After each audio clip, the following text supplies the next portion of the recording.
Assalamualaikum warahmatullahi wabarakatuh. Nama saya Arif Rahman Hakim. Kali ini saya akan menjelaskan tentang graf. Ini sebagai tugas dari mata kuliah struktur data sebagai pengganti ujian akhir semester. Silahkan didengarkan baik-baik. Semoga bermanfaat dan bisa dipahami oleh semuanya. Ya, silahkan. Nah, graf. Saya sedikit akan menjelaskan tentang apa itu graf. Graf adalah kumpulan noktah atau simpul di dalam bidang dua dimensi yang dihubungkan dengan sekumpulan garis atau sisi. Graf dapat digunakan untuk mempresentasikan objek-objek diskrit dan hubungan antara objek-objek tersebut.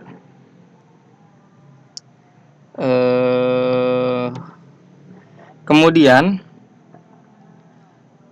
graf juga merupakan kumpulan dari simpul dan busur yang secara matematis dinyatakan sebagai G sama dengan dalam kurung V dan E. Nah, G sendiri di sini merupakan graf dan V merupakan simpul atau vertex. Nah, simpul di sini yaitu biasanya dilambangkan dengan titik ya. Tapi seperti contoh di sini mungkin simpul ini merupakan sumbunya ya. Dan kemudian E yaitu busur atau edge. Nah, busur merupakan penghubung dari simpul satu dengan simpul yang lainnya. Seperti di dalam contoh gambar di sini. Di sini ada simpul A dan simpul B. Nah, yang menghubungkan antara simpul A dan simpul B yaitu sebuah busur atau edge. Ini dia penghubungnya sebuah garis atau busur. Ya, jadi dari simpul satu ke simpul yang lain semuanya pasti ada busur yang menghubungkannya. Ya, selanjutnya. Nah, di sini saya akan menjelaskan syarat-syarat dari graf. Nah, syarat dari graf yang pertama yaitu sebuah graf mungkin hanya terdiri dari satu simpul. Jadi, jika ada sebuah gambar dan hanya ada satu titik, itu bisa saja merupakan sebuah graf. Bisa jadi merupakan sebuah graf ya. Kemudian selanjutnya yang kedua. Nah, ini coba lihat pada gambar yang kedua. Sebuah graf yaitu sebuah graf belum tentu semua simpulnya terhubung dengan busur. Nah, seperti pada gambar ya, di sini bisa kalian lihat sendiri antara simpul 1, simpul 2, simpul 3 mereka saling berhubungan dan simpul 4 dia ada di luar dari garis tersebut. Meskipun mendekati tapi dia tidak menghubungkan. Nah, ini juga merupakan sebuah graf. Kemudian yang ketiga yaitu sebuah graf mungkin mempunyai simpul yang tak terhubung dengan simpul yang lainnya. Seperti pada contoh di sini bisa kalian lihat sendiri. Di sini ada 4 simpul juga. Jadi ada antara simpul 1, simpul 2, simpul 3 mereka saling berhubungan dan simpul keempat mereka dia sangat jauh dari simpul ketiga ini. Jadi tidak ada busur atau garis yang menghubungkan dengan simpul keempat. Kemudian yang terakhir yaitu sebuah graf mungkin semua simpulnya saling berhubungan. Nah, di sini kalian bisa lihat sendiri contoh yang keempat yaitu simpul. Jadi semuanya saling berhubungan antara simpul 1, simpul 2, simpul 3, simpul 4 semuanya ada busur yang menghubungkannya. Ini pun disebut dengan graf. Ya, jadi bisa kalian pahami apa aja syarat dari graf tersebut. Semoga kalian paham. Selanjutnya,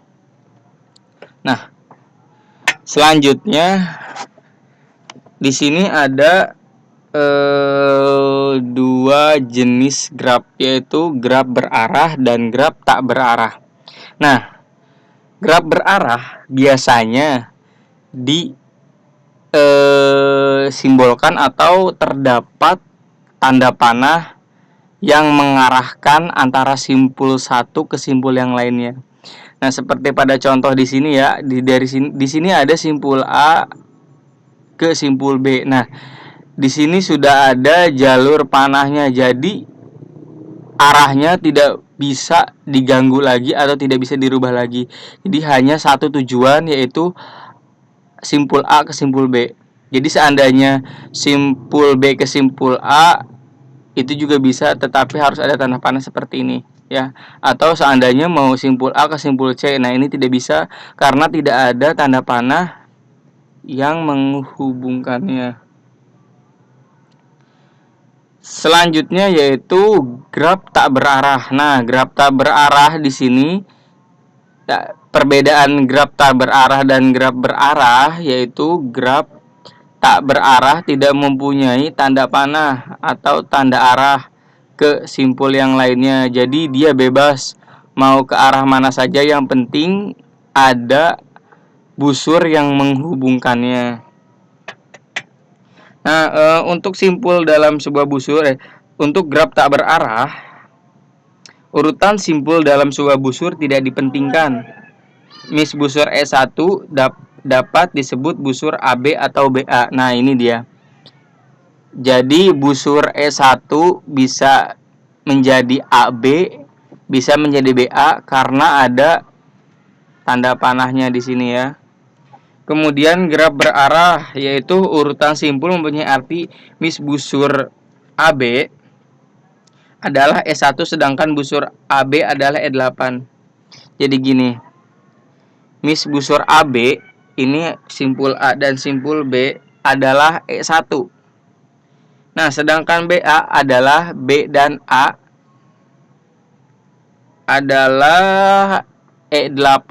Jadi di sini kita membuat busur baru ya dengan disimbolkan dengan E8. Selanjutnya. Nah, sekarang yaitu saya akan menjelaskan tentang graf berbobot. Nah, graf berbobot yaitu graf jika setiap busurnya mempunyai nilai yang menyatakan hubungan antara dua buah simpul. Maka busur tersebut dinyatakan memiliki bobot. Bobot sebuah busur dapat menyatakan panjang sebuah jalan dari dua buah titik, jumlah rata-rata kendaraan per hari yang melalui sebuah jalan dan lain-lain. Jadi graf berbobot di sini maksudnya yaitu graf yang setiap busurnya mempunyai nilai. Contohnya seperti simpul A ke simpul B. Nah, di sini terdapat busur yang menghubungkan dan busur tersebut mempunyai bobot nilai 5. Kemudian juga seperti B ke A, di sini juga ada si busur yang menghubungkannya yaitu berbobot nilai 4. Nah, di graf tak berarah juga sama. Jadi jika setiap simpulnya yang menghubungkannya ada bobotnya, berarti ada nilainya, itu disebut graf berbobot. Nah, di sini adalah istilah pada graf. Istilah pada graf ada insiden. Nah, insiden ini yaitu jika E merupakan busur dengan simpul-simpulnya adalah V dan W yang ditulis E sama dengan V dan W, maka V dan W disebut terletak pada E dan E disebut insiden dengan V dan W. Degree atau derajat. In degree dan out degree. Degree sebuah simpul adalah jumlah busur yang insiden dengan simpul tersebut. Nah, in degree sebuah simpul yang graf berarah adalah jumlah busur yang kepalanya insiden dengan simpul tersebut atau jumlah busur yang masuk atau menuju simpul tersebut. Selanjutnya yaitu out degree. Nah, out degree adalah sebuah simpul pada graf berarah adalah jumlah busur yang ekornya insiden dengan simpul tersebut atau jumlah busur yang keluar atau berasal dari simpul tersebut. Selanjutnya yaitu adjacent. Pada graf tidak berarah, dua buah simpul disebut adjacent bila ada busur yang menghubungkan kedua simpul tersebut. Simpul V dan W disebut adjacent. Jadi di sini seandainya ada yang menghubungkan yaitu sebuah garis atau busur, maka ini disebut adjacent. Pada graf berarah, simpul V disebut adjacent dengan simpul W bila ada busur dari W ke V. Nah, jika di sini graf berarah. Jika graf berarah antara simpul W ke simpul V terdapat busur yang menghubungkannya, maka ini juga disebut adjacent. Selanjutnya itu suksesor dan predecessor. Pada graf berarah, bila simpul V adjacent dengan simpul W, maka simpul V adalah suksesor simpul W, dan simpul W adalah predecessor dari simpul V. Selanjutnya itu pad. Pad yaitu sebuah pad adalah rangkaian simpul-simpul yang berbeda yang adjacent secara berturut-turut dari simpul satu ke simpul lain. Jadi pad itu simpulnya berbeda-beda, namun ada saling berhubungan. Nah, lihat. Dari simpul 1 ke simpul 2 terdapat busur, dari simpul 2 ke simpul 3 juga terdapat busur yang menghubungkannya. Nah, sekarang saya akan menjelaskan tentang representasi graf dalam bentuk matriks. Nah, adjacent metrik graf tak berarah. Di sini pertama saya akan menjelaskan mengenai graf yang tak berarah ya. Jadi cara membacanya seperti ini. Nah, jika A bertemu A, maka isinya 0. Nah, jika A bertemu A, jika simpul A bertemu simpul A, maka hasilnya 0 karena simpul di sini tidak menghubungkan dengan simpul yang lainnya. Contohnya ya seperti seandainya contoh lainnya simpul A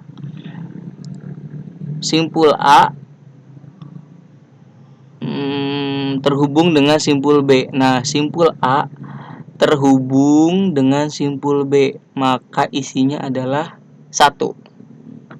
Ya. Jadi bobotnya adalah 1 dan begitu selanjutnya sampai simpul terakhir E dan E karena tetap jadi 0 ya. Selanjutnya adjacent metrik graf berarah. Nah, jika graf berarah sudah saya jelaskan di awal tadi, graf berarah harus sesuai dengan panah tanda panahnya. Jadi jika simpulnya tidak mengarahkan ke simpul yang lainnya, maka itu tidak bisa terhubung antara simpul satu dengan simpul yang lain. Contohnya seperti di sini A ke A, simpul A ke A bobotnya adalah 0. Kemudian simpul B ke A. Nah, simpul B ke A. Nah, ini nih. Simpul B ke A bobotnya adalah 1. Karena matriks kan terdiri dari 0 dan 1. Selanjutnya, nah, representasi graf dalam bentuk linked list. Adjacent list graf tak berarah digambarkan sebagai sebuah simpul yang memiliki dua pointer, yaitu simpul vertex dan simpul edge. Jadi di sini ada left dan right. Jika left menunjuk ke simpul vertex berikutnya dalam untaian simpul yang ada. Kemudian right menuju ke simpul edge pertama. Jadi di sini left masuk ke info, ke right, nanti di sini masuk lagi ke left, Kemudian di sini left-nya menuju ke simpul vertex tujuan yang berhubungan dengan simpul vertex asal. Jadi left ini berhubungan dengan right simpul yang sebelumnya. Selanjutnya, nah di sini ada definisi struct untuk sebuah simpul yang dapat digunakan sebagai vertex maupun edge. Contoh untuk vertex A memiliki edge yang terhubung yaitu E1 dan E2. Jadi di sini antara E1 yaitu A ke B dan E2 yaitu A ke D. Di sini simpulnya saling berhubungan karena dari ketiga simpul di sini ada busur yang menghubungkannya, ya. Nah, seandainya jika A ke C karena tidak ada yang menghubungkannya, maka tidak bisa tidak ada nilainya. Selanjutnya itu gambar list graph berarah. Nah, berarah jika simpul A menuju simpul B dan simpul A juga bisa menuju ke simpul D. Nah, gini, jika simpul A menuju ke simpul B masih bisa, dan simpul B menuju ke simpul D itu pun masih bisa. Selanjutnya graf berarah dan berbobot. Nah, graf berarah dan berbobot di sini bisa kita lihat di sini berbobot, jadi ada nilai di dalamnya. Jadi kita membacanya sangat mudah ya. Seandainya jika A ke B, nah A ke B maka nilainya 5. Nah, ini udah ada 5. Dan di sini pun benar nilainya adalah 5. Jadi cara membacanya mudah, tinggal kita hubungkan. Seandainya kita mau ke C ke D, nah C ke D maka jumlahnya bobotnya adalah 12. Nah, penyelesaian kasus graf halaman sebelumnya. Definisi simpul. Nah, di sini juga ada sintaknya. Jika kalian ingin mencobanya, silahkan coba buka pemrograman kalian, lalu silahkan lihat seperti pada contoh. Sudah saya coba dan hasilnya memang benar. Nah, ini dia. Ini juga programnya. Silahkan kalian bisa ketik ulang atau copy. Silahkan, wajib dicoba agar bisa ya. Ini dia sintaknya. Nah, kemudian jika kalian jika sudah selesai, lalu nah kemudian ini hasilnya. Jika hasilnya seperti ini, berarti pemrograman kalian atau sintak yang kalian ketik tadi sudah benar ya. Silahkan coba di rumah. Dan cukup sekian penjelasan dari saya. Mohon maaf apabila ada kesalahan dalam menjelaskan atau dalam menyampaikan materi. Semoga bermanfaat, dan sekali lagi saya minta maaf. Terima kasih. Wassalamualaikum warahmatullahi wabarakatuh.